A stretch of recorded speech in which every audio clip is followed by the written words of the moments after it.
From the journey. So,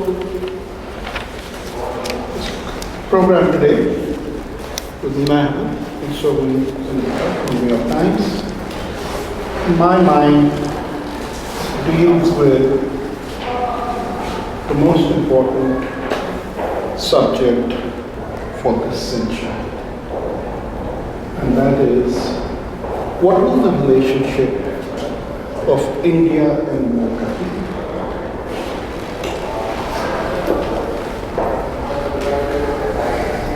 There are not too many books that have been written on that subject which come with the depth of insight, the objectivity that Meena has brought to the subject. So it's no wonder that it's been reviewed very favorably by the New York Times, Washington Post, and also when I talk to people who know her, there's enormous respect. So I'm not going to go into the formal background because all of you know Meena. You know, she's a well-known journalist, she's based in Washington, D.C. You know Somini, she's the lead person at New York Times on climate change. She just shared with me that her newsletter on climate change has 8.9 million. Oh, no. the subscriptions for the New York Times. Subscription for the New York Times. Yeah, but within that, the newsletter, you're the one in charge of the newsletter on climate change. So, two very deep thinkers, and without ado, I'm going to hand over the program to you, Somini. Basic format is you two have a conversation, then open up the floor for questions, and we have a very good engagement. Wonderful. Thanks everyone for coming on this Sunday morning. It is my absolute pleasure to be here with Meena Ahamed, with whom I have had the good fortune of having wide-ranging conversations about everything, really, for many, many years. So thank you for your invitation to have this conversation with you. This is a gripping book, and I hope that you will have a chance to really dive into it. I want to start, Meena, by having you bring us into your writer's room, into your writer's mind. How did this book idea come to you? How did you go about writing it? And what's your ritual? What's your writing ritual? Thank you, Somini. That's a question that only a writer would ask. So I'll try and answer it the best way I can. So when I was a journalist for NDTV in all those years back in the 90s, and by the way, for many of you who may not know this, Somini was the New York Times correspondent in India. She herself has written a book on India and knows India deeply and well, so she is very well suited to comment and speak on India. She's a great authority on India. So, as you well know yourself, there wasn't a lot written about the US-India relationship until recently. So whenever I had a question and I needed to get a reference or find out more about gaps in the knowledge, there was really no book available to me to fill that. So I realized there was a knowledge gap. And so when I was working in those days in the late 80s and 90s, I just didn't have time. But I knew that one day this was something that needed to be addressed.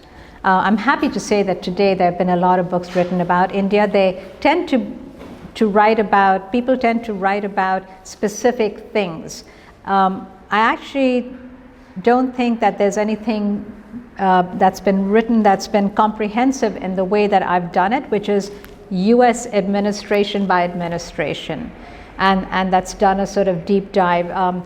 There was one done by a wonderful person in the State Department, but that's now outdated. I mean, it needs to be updated. Dennis Cox, we all stand on the shoulders of other historians, and he did do a book, but it's needed to be updated. So what I decided to do initially was try and examine what makes policy. Is it people, or is it interests? There was a British Prime Minister who once said that there are no real friendships, it's just interests that countries have. And then Kissinger repeated the line many times. But so I wanted to examine that. And why did Kissinger and why did Nixon and Mrs. Gandhi hate each other so much? What was it? Did that really influence the policy? And so I sort of started to, I was intrigued by this, so I decided to look at the two key players on the India side and the US side, the Prime Minister and the President, and then I tried to look at the key players on both sides, the Secretaries of State, the ambassadors, and to see what were the interactions that between them that made the relationship good or bad, and what were each of them looking at, what was on their plate in terms of global politics at the time, to see how it shaped their decision making. So this is what I tried to focus on. Now, you asked me about how did I go about doing the research. So that was a slightly daunting task, but I had time on my hands when my children went off to college. So I started with trying to educate myself. So the first thing I did was look at the biographies of all the various people, and I discovered there were a lot of them. So JFK had like 13 biographies, Nehru had another 7 or 8, and Mrs. Gandhi had about 9. And so, you start there, and Nixon had another 12, and so it was pretty endless. So I had to start by reading all these the biographies of each president. So I started at the beginning. I started with Truman, which is when India became independent, and with Nehru. And they say that chronology is your friend when you're writing a history book. So I tried to stay with that. And I sort of started right at the beginning and went. And I'm embarrassed to say the book took me 10 years to write. It took a long time, but I think you can appreciate why when you think that I had to read so many different biographies, and then that wasn't it. That was just the presidents and prime ministers. And then I had to read, in order to bring the people to you in an interesting way, you have to read letters, you have to read diaries, you have to read the biographies of other people who have been in the administration. And then you have to read the Secretaries of State and what they've written. So, and then all the presidential libraries. I went to every presidential library, and then you have to unearth all the documents that have now become public. So what did the CIA say? What were the letters and telegrams that went back and forth between the State Department and India? It's harder to access Indian files because the Ministry of External Affairs won't even allow an ambassador, an Indian ambassador who has left the external ministry to access the files. It's made it somewhat easier today, but it's still very difficult. So, but the CIA has all the correspondence, or the State Department has all the correspondence that they sent to India and the Indian reply. So you know, thank God for them, because you can get access to a lot of things that were written. And some of the stuff that's been declassified has been great. But you know, when you think about, you know, there was a, for example, there was a B.K. Nehru who was ambassador in Washington. There was a very critical time when the Chinese had invaded, and India was on its knees. You know, the Chinese were humiliating India, and they were really just grabbing territory. And B.K. Nehru gets this, Nehru asks JFK for help. This is, you know, he had never wanted to get American help, and all of a sudden he thinks India's just going to collapse. And he writes to he writes one letter, which B.K. Nehru in his diaries and memoirs, much after, when he was quite old, when he's, being quite honest, he says, I got this letter and it was sort of dignified, and he's, I had to take, in those days, the ambassador has to take the letter to JFK, and he, and he writes his letter to JFK where he says, we really need your help, and he takes the second letter within hours when he gets the news from the front that India is being crushed. He said the letter that came from Nehru was so pathetic, it was so humiliating. He said he wept when he got the letter. He said he couldn't bring himself to take this kind of a letter to the American president. He said he kept it in his desk in the embassy and he locked it. I mean, these are things that you only get from someone's personal diary. It brings it home to you. And he said it was so humiliating. And when he took the letter and he finally took it to Robert Comer, who was, the person through which he had to get it to Kennedy, Robert Comer couldn't resist a jab, and he, says to him, he said, oh, so 15 days and you're on your knees. Churchill kept fighting for 2 years, and, the Indians have collapsed. And, so, there were all these interesting exchanges, which is in the book, you can read it, but it, it sort of brings it all to life, but you don't get it in a regular history. You have to really dig a little bit. And so that's what I think, these are the sorts of things, and unless you go through the memoirs and bits and pieces, you don't get it. Everyone talks about Nehru having had a disastrous trip when he came to visit JFK, and I kept wondering, everyone talks about this trip being a disaster. Why was it such a disaster, And again, you dig through the files and you realize Nehru was suffering from a really bad bladder infection, and he was actually very sick. And then there's one reference where the ambassador talks about Nehru getting out of the car and he's got foam coming out of his mouth and he's stumbling. And this was not Nehru. Nehru, was a man who was obsessed with his health, and he would jump down 2 steps at a time, and he loved engaging reporters, and he just couldn't engage. And this was a trip where he was not a well man, and apparently he had been suffering from UTI problems. And in some of his sister's letters, Vijayalakshmi Pandit's, she refers to some problems he'd been having and dismisses it. And apparently he'd gone to get treatment, and they had suggested in India that he get surgery done, and he did not want to get the surgery done because he didn't have time. So he comes to the US, he's not a well man, and it's sort of thing, you think it's criminal that the guy wasn't taken to Walter Reed Hospital and he wasn't treated. Here he is in this country which has the best medical care, and he's going through this trip and he's just not well. And so the trip, it was a disaster because he was just a very sick guy.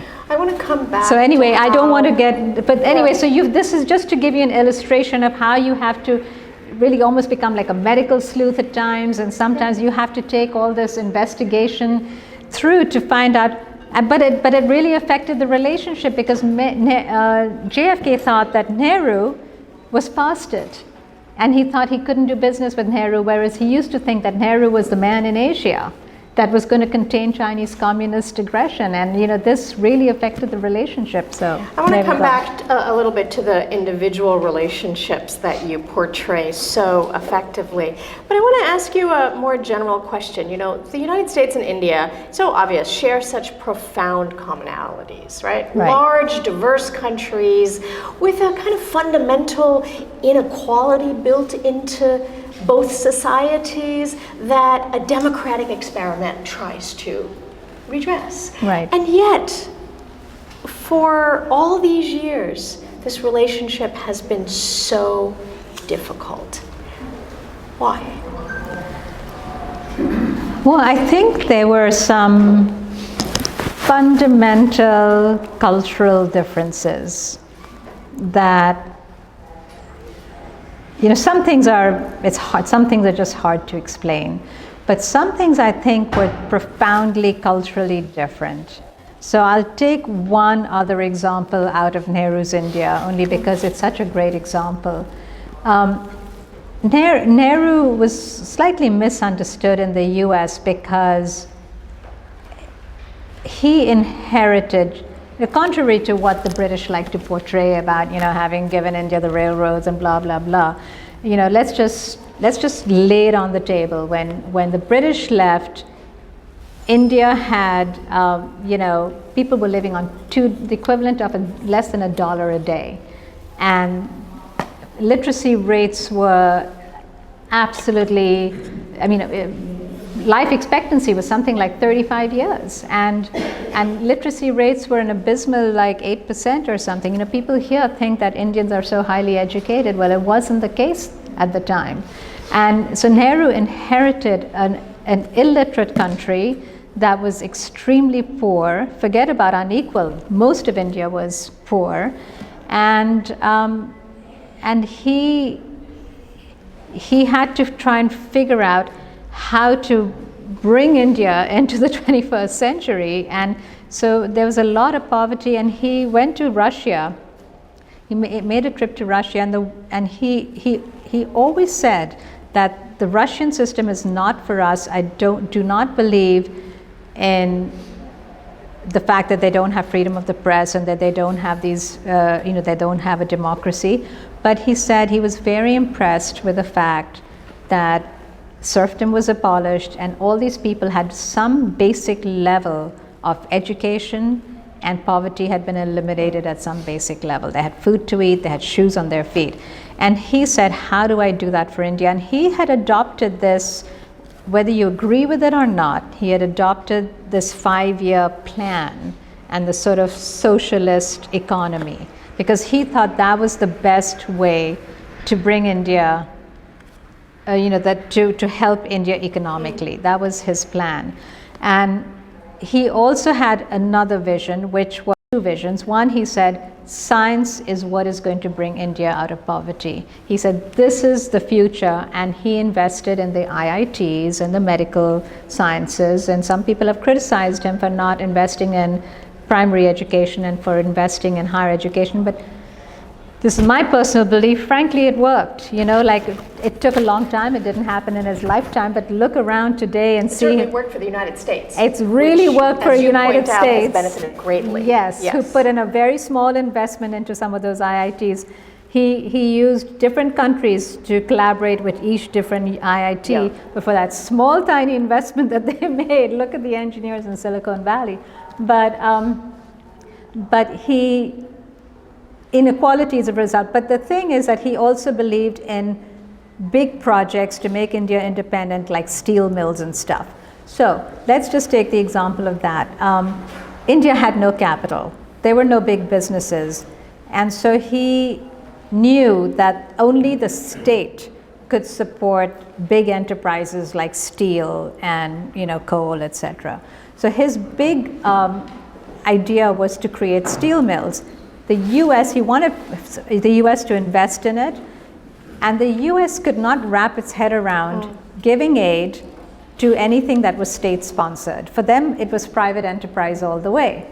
So this Bukhara project became this huge litmus test where India wanted to create this massive steel mill, and they wanted the US to invest in it, and the US just couldn't wrap its head around in Congress about giving money and aid that was run by a state enterprise. And in the end, it didn't work out. Everyone was disappointed on all sides. And does that crystallize why the relationship was bad? And Nehru went to the Russians, and the Russians came and helped out, and it ended up being a much smaller steel project, but the Russians saved the day kind of thing. So you can understand how again, this is a little bit going forward of what we want to talk about, but the Russians ended up sliding in slowly. Yeah. But they came through, they saw an opportunity to cement relations with India, whereas Kennedy tried very hard to push the Bukhara project through. And very often it wasn't the president. The president would very often try and push something through. Congress wasn't having it. There are remarkable personalities throughout your book who really define the relationship. So Truman and Nehru, two very large personalities. Nixon and Indira Gandhi, two extremely large personalities.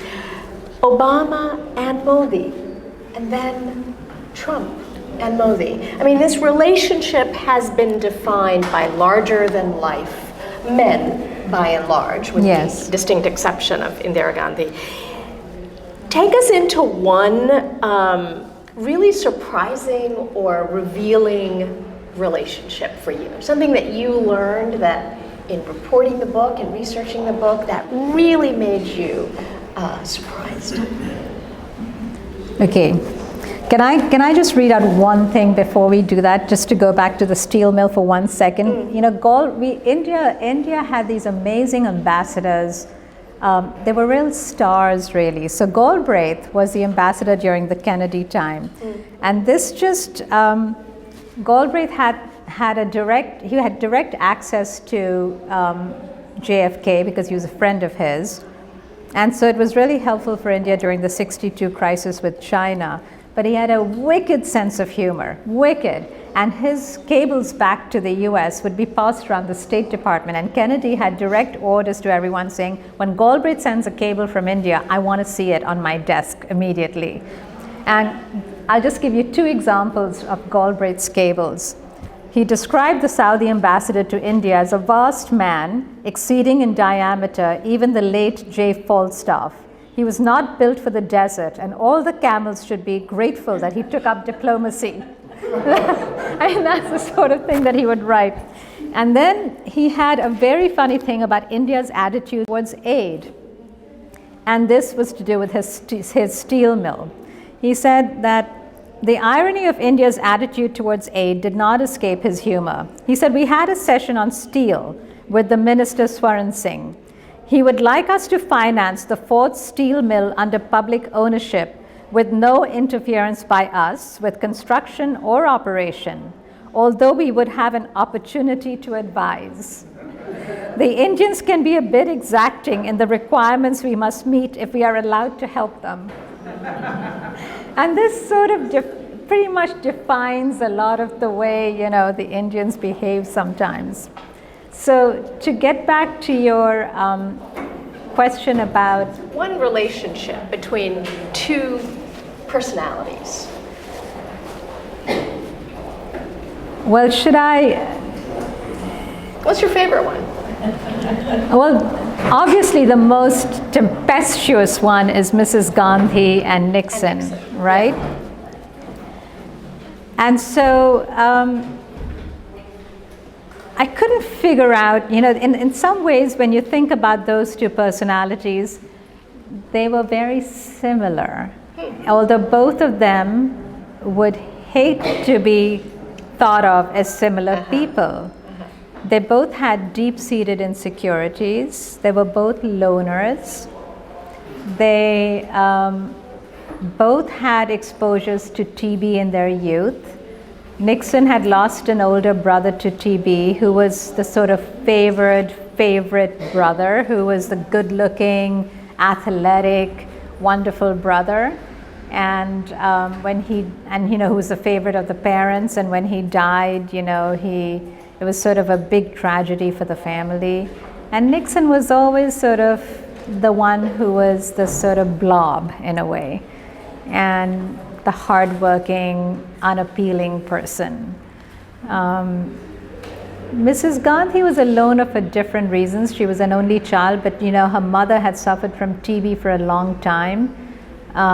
And she was very protective of her, and she never forgot that she was not attractive when she was growing up. She was a sort of, that her aunts, they lived in a joint family, and her aunts treated her mother and her a little unkindly, and she overheard her aunt at one point say that she was ugly. She never forgot that, never forgave her aunt. And even though the family home was supposed to be a place where her aunt could come and go even after her father died. She made sure that the minute her father died, the place was turned into a museum, and her aunt was never allowed to come back. I mean, she was quite vindictive that way. And Mrs. Gandhi suffered from TB, something that she had contracted when she was looking after her mother in Switzerland, and it was hidden from the public. This was also something that took some medical sleuthing. Cure for TB wasn't discovered until the 50s. I'm getting distracted. It's so easy to get distracted. So they're similar in some essential ways. They grew up in lonely ways. Yeah. And they were people who harbored, they were vindictive. Both of them were pretty vindictive people, and they harbored grievances. Mm-hmm. So if you and they both were actually had a soft spot for their kids. You know, he had 2 daughters, she had 2 sons, and they were both very kind of protective of their two kids. But he couldn't be nepotistic in the way she was, because the U.S. system doesn't allow that. But he cheated, and until Trump. But he cheated and he twisted the system in ways that she did too. They were both corrupt in different ways. So they had a lot of similarities. Why did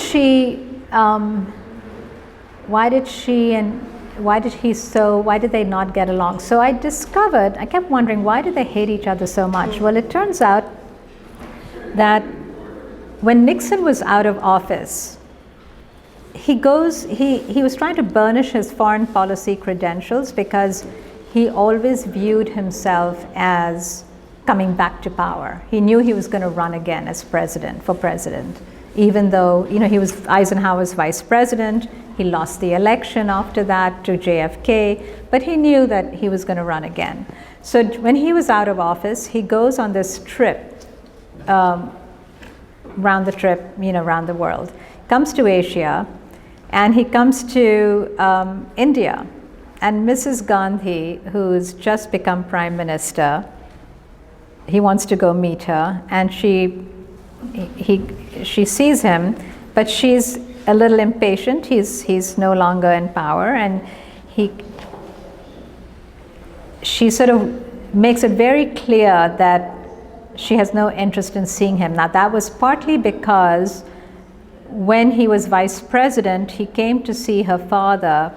He had a long conversation with her dad, and Nehru, in all his innocence, thought he had communicated everything to Nixon and that they had gotten along. And then Nixon goes off and gives a press conference repudiating everything that he had spoken to Nehru about, and actually talked about Nehru as being an arrogant man. She never forgave that. And so Nehru was shocked and stunned and thought, oh, Americans are so treacherous. But he went past it. She never forgot that. And when he comes into her office, she is doing this sort of thing, like marking her time, looking bored, looking at the clock, and then in Hindi turns around and says something to her peons there about how long is this going to take, kind of thing, And he doesn't understand, but he certainly gets the gist of what she says, and was really irritated. And he's sort of ushered out of her office as an excuse. Someone comes in to say, your next meeting is here, and he gets short shrift. He doesn't have a substantial conversation.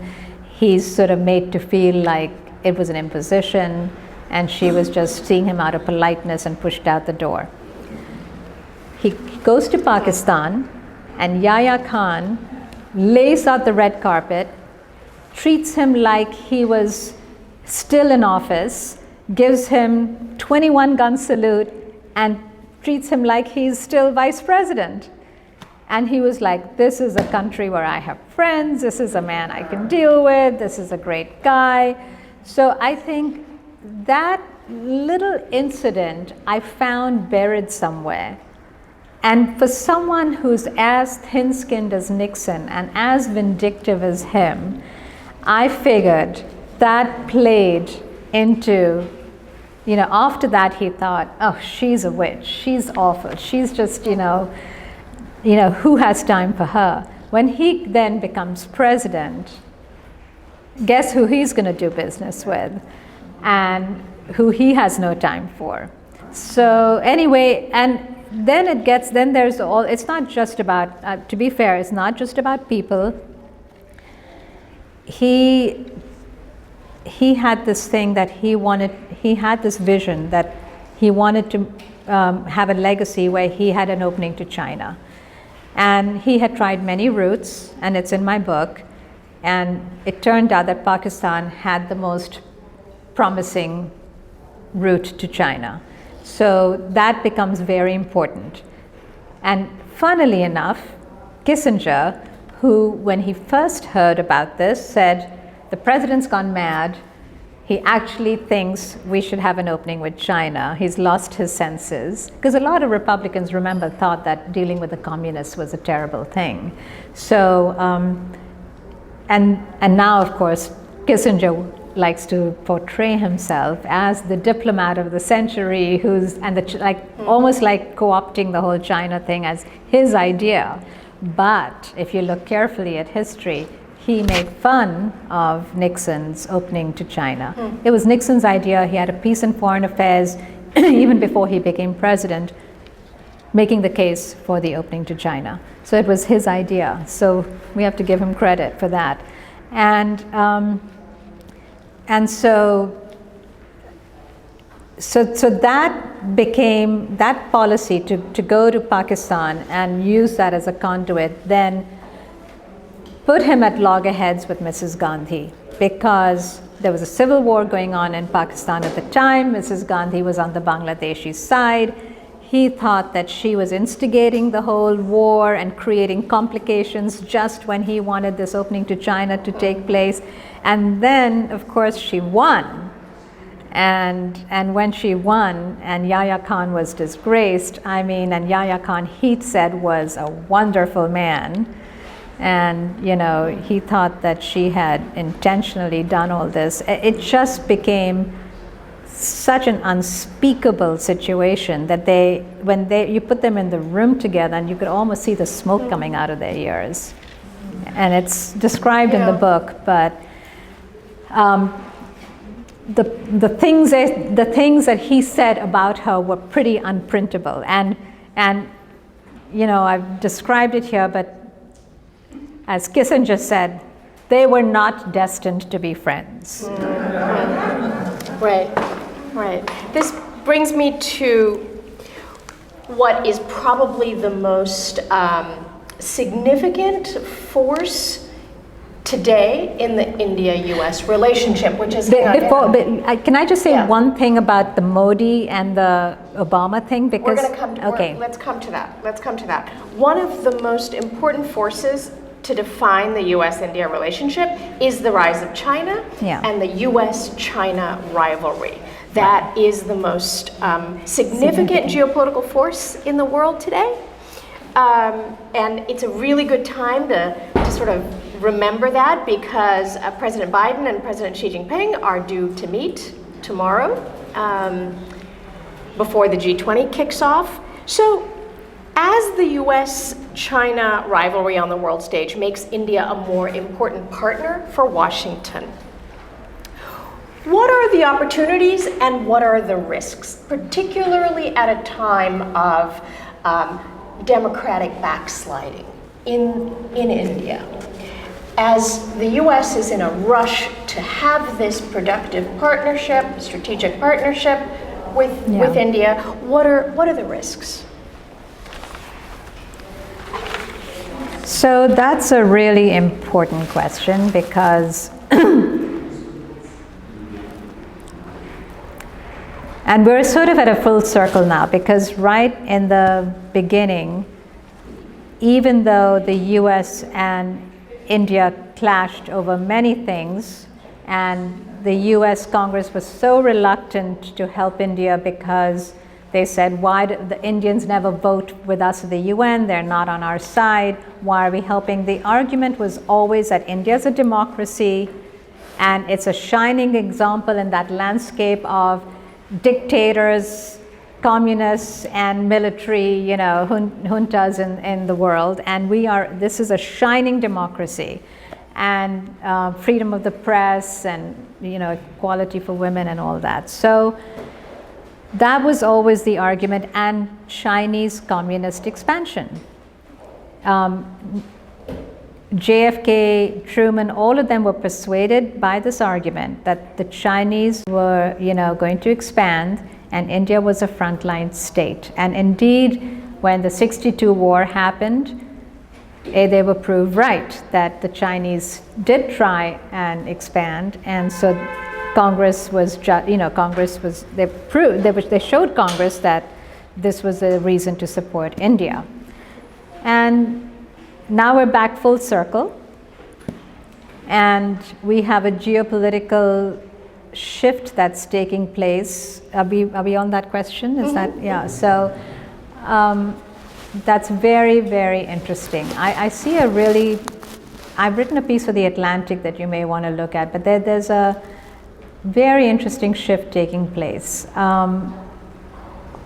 Partly because the strategic balance in that region was always that India had a relationship with Russia. Russia always had India's back because China was lined up with Pakistan, and on the periphery there was America supporting them. And now the whole balance has shifted because Russia is a weak country. It's now the junior communist partner to a very dominant China. And so the roles have shifted. They need China's support more than China needs them. And so, and Pakistan is still lined up with China. So tomorrow, so India has been seeing this shifting balance going on where they realize, especially this Ukraine crisis has really brought it to the fore, where they've seen that Russia is not really as powerful as they had projected themselves to be.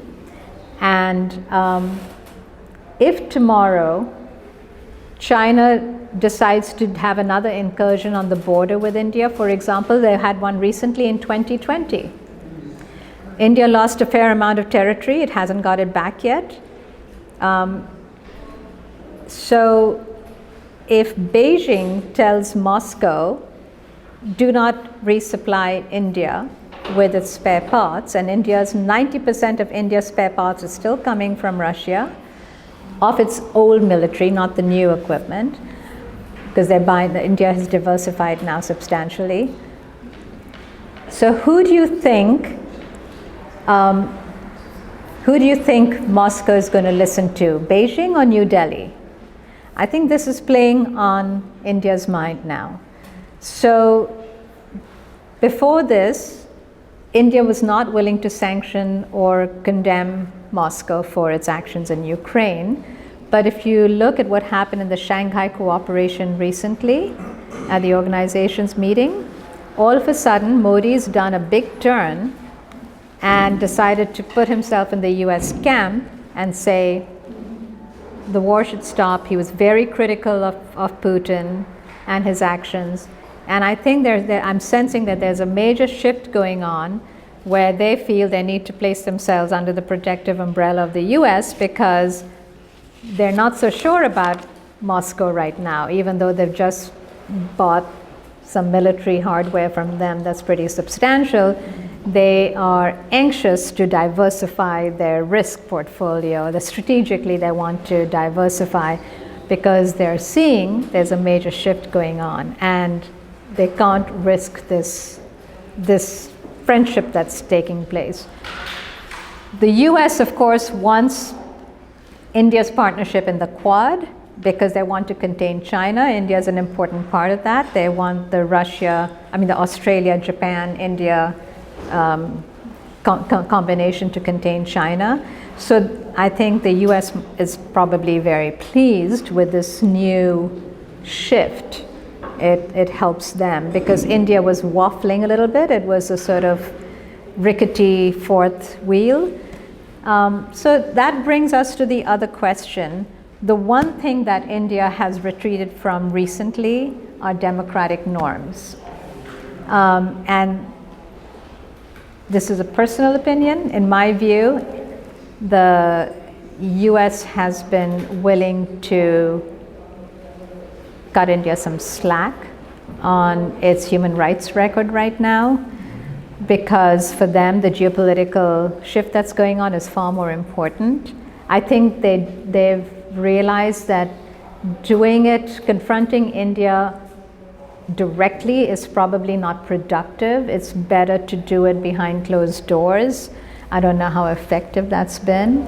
I actually had a conversation with Jake Sullivan, who is now the National Security Advisor, but before that I had interviewed him for my book extensively, and I talked to him about Obama and Modi, and I said, how is it that Obama got along so well with Manmohan Singh, who had a much more liberal outlook, much more progressive on the human rights issues, and then he gets along so well with Modi, who obviously had a very different approach and on human rights. And he said, I said, was it just show? He said, well, Obama gave a speech about minorities' rights when he went to Delhi, but he said they actually got along well. He said they actually did. He says, Modi is a very engaging, charming man. And when he really wants to cultivate you, he really goes all out. Obama had a legacy on climate change that he wanted. And this is what I heard from the Indian side as well, that Obama really wanted this climate change, and Modi really knew how to play to that. He just went all out. He understood what Obama wanted, and he went all out to help him. And that really ingratiated him. He really ingratiated himself with Obama. And Obama was willing, because that was so important to him, that he was willing to, I think, give him a bit of a pass, thinking that maybe we can persuade him to. I think leaders always have this fallacy that they have more power than they actually do, and that they're going to be able to persuade people to do the right thing. And as we've discovered, someone like Trump, who actually didn't really care what people did in their internal domestic politics, when they were given free rein, actually catered to their worst tendencies. In this relationship, what role are US politicians of Indian descent playing? Well, so far I think, gratefully, I think they've been keeping people pretty honest. I think Pramila Jayapal, and I mean, she is a sort of loud person, and I think, but at least for the right causes. I mean, Rohit Khanna has become a real rising star in the Democratic Party. I've gotten to know him a little bit, and he's pushed through some really good bills on the Hill, like trying to stop the war in Yemen and the indiscriminate bombing and stuff like that. But I think he's more muted on the Indo-US relation front. But he's someone who comes on Fox News a lot. If you follow him, and he's trying to bring people together on the conservative and liberal front. I think he has really strong presidential ambitions. But I think there are a lot of Indians who are trying to keep they're a progressive lot. I think they try to keep human rights on the agenda. Now, there are the Nikki Haleys. I don't know, where they stand on human rights as much, but, and where they will come out once they run for president. If she plans to run, everyone's talking about her running. But certainly on the Democratic side, all the congressmen and Kamala Harris, they all seem to be on the right side of all the human rights and lifestyle issues. You wanted to talk briefly about the Obama-Modi relationship. You described that visit of Obama really powerfully. Can you tell us a little bit about that? How was he threading the needle? Well, I think, I think what Obama tried to do when he went to India was try to directly address the people. Mm-hmm. I think what he was trying to do was use his power and his charm to sort of bypass the politics and get straight to the people. To young people, if you'll recall. To that young was a room people, full of young people. And at Shreveport, I think he really tried to use his speech there as a message. He tried to use his oratorial skill. He tried to message the government and to say, look, we will support you with the UN Security Council, your things that you aspire to do, but you have to, minority rights are important, human rights are important, you have to live up to your democratic ideals. I think he was quite clever in the way he tried to approach the people rather than the government. And he tried to call out the government, I think, a little bit by having this kind of public, by approaching the people in public. I'm going to come back just as the last item in our conversation. I just want to come back to Russia, right? The United States has tried for decades to wean India off of the Soviet Union initially and then Russia. It hasn't succeeded. Not only does India buy much of its arms from Russia, it also increasingly buys a lot of energy from Russia. And indeed, since the war, India's Russian exports to India have risen by like 400%, hugely. And so I wonder what you make of this, right? Especially now, as the U.S. tries to impose this oil price cap. Yeah. A big question is, a real test of its success or failure is whether India and China will go along with it, or whether India and China will continue to buy Russian energy at very low prices, by the way. So it does serve discounted by 40%. Discounted hugely, so it does serve India. I wonder what you make of this relationship and where you see it going. Yeah, I mean, Sorry, let BRICS also play into this. It's because it's very much relevant to this, right? All right, let's have a chance to ask questions at the end. That wouldn't be fair to the audience, the rest of the audience. Tell me. So I think that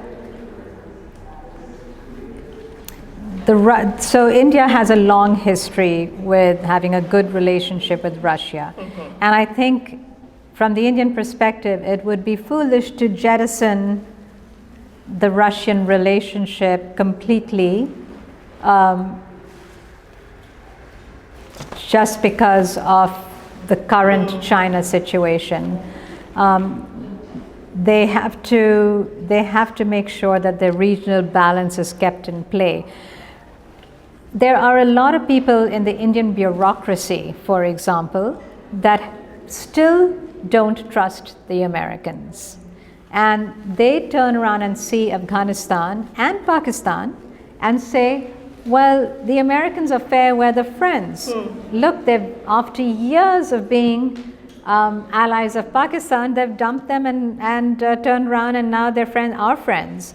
And the Pakistanis are feeling pretty abandoned, and Afghanistan, they've walked out on them. So they're friends with us now, but how can we count on them? These are not people that we can totally count on. So there's a lot of suspicion still. I think certainly in the bureaucracy, not in tech and not in business, but I think it's built into the hardware of the bureaucracy. So I think, and even the man on the street doesn't fully trust the American government. Yeah. excuse me, plus the American government changes every few years. I mean, they just saw what happened to NATO under Trump. So that is not a stellar example for the rest of the world. And so I think people, they're not so ready to jettison old standing relationships. The Russians have, as a lot of people who are pro-Russian in India keep reminding the administration, the Russians have been our friends through thick and thin for a very long time. And so I think that that is not a relationship that's easy to break. Plus, even though India has started to diversify its military, to switch your entire military capability, or at least the hardware of your military, it takes years.